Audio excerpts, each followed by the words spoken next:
think, okay, well, just do you think that Alan Strength will become a normal, just an accountant after the end of this? Have you ever thought about? No, I think he'd be without any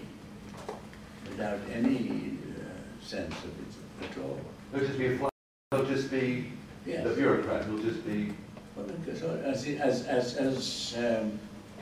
Dysart, almost at the end of the play, describes it, he'll be a ghost, a figure without any ability. You don't think there's any way to recapture that, to transform that imprinting into No, he says, do you think feelings like his can be stuck onto other things that we have desired for him? And he says, no, it can't be. Watch out for the divine. Yes, sir. I'm deeply intrigued that you choose to write outside your own experience rather than writing a play about a Bevan boy down the mine or something. But for the playwright writing today, there's a tremendous pressure put upon us to write small casts, one-set plays, very simple staging. It mustn't take place in 16th century Peru or 18th century Austria, because then you've got to have the elaborate costumes and sets. I was wondering if in your own writing you ever feel any, I don't quite mean a censor, but if part of your demiurge is telling you that you should occasionally write something that's easier to stage. No, not at all. Not in any way. I don't. Are there outer forces such as producers saying, I would mount this play if you cut 2 characters or something? Well, they exist, such people, yes, but I mean, I do not believe that people go to the theatre. I can't understand it, but just to be told that my mom did it to me, or my dad did it. Oh. Well, I think that's one of the things that I wanted. The purpose of this interview in the magazine is to say the writer has to write to get rid of that censor, to get rid of that invisible producer inside our heads that said, oh, if I just write 1 set and 3 characters, they'll do it.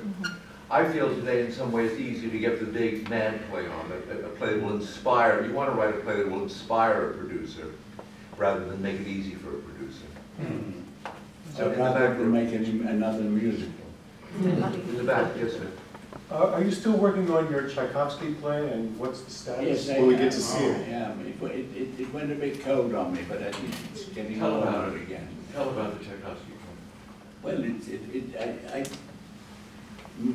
very difficult then. Well, then don't talk about it. How does this man know about it? Have you been blabbing about it? Yes, how do you know about it? Because I find your work tremendously inspiring, and so the idea of getting to see another play, when I saw mention of it, was something I kept in mind. Oh, it'll come in time, I think.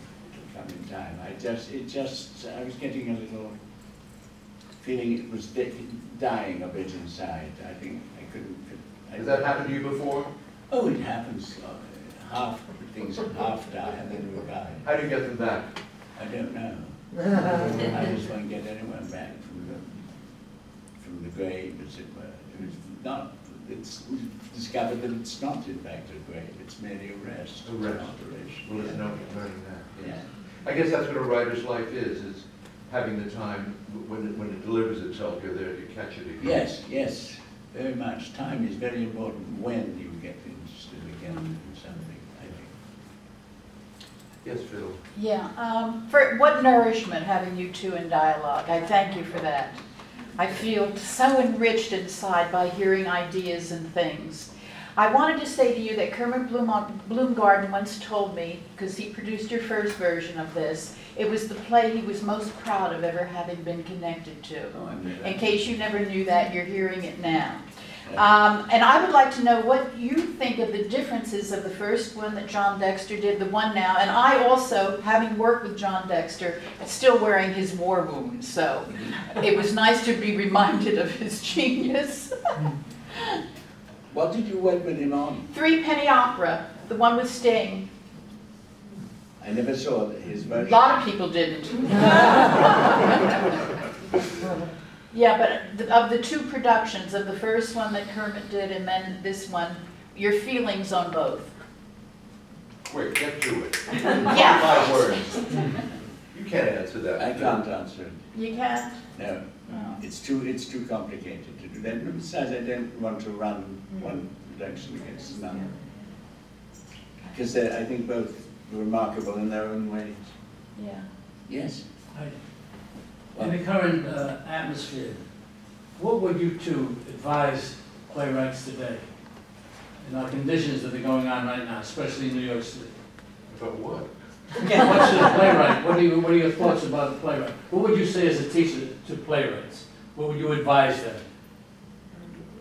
What I do, what I teach them every day, go further, go further, go further. To get them, the amount, this play, Gift of the Gorgon, goes so far over the top that it takes a lifetime to become this extreme. And this is a young man's play, and this is the kind of gauntlet that should be picked up and carried on. I think that television has reduced the size of our scope. It's reduced acting, the size of acting. It's reduced the audience's attention. I mean, I beg my writers to write the impossible play, to write the play that nobody can possibly produce or want to see. Well, it may not be, but I think that you have to really, the playwright has to say, how will I frighten myself? How do I frighten myself? How do I dig myself into a hole that I don't know how the hell I'm going to get out of this? And not be so careful with myself. And to have bigger concerns.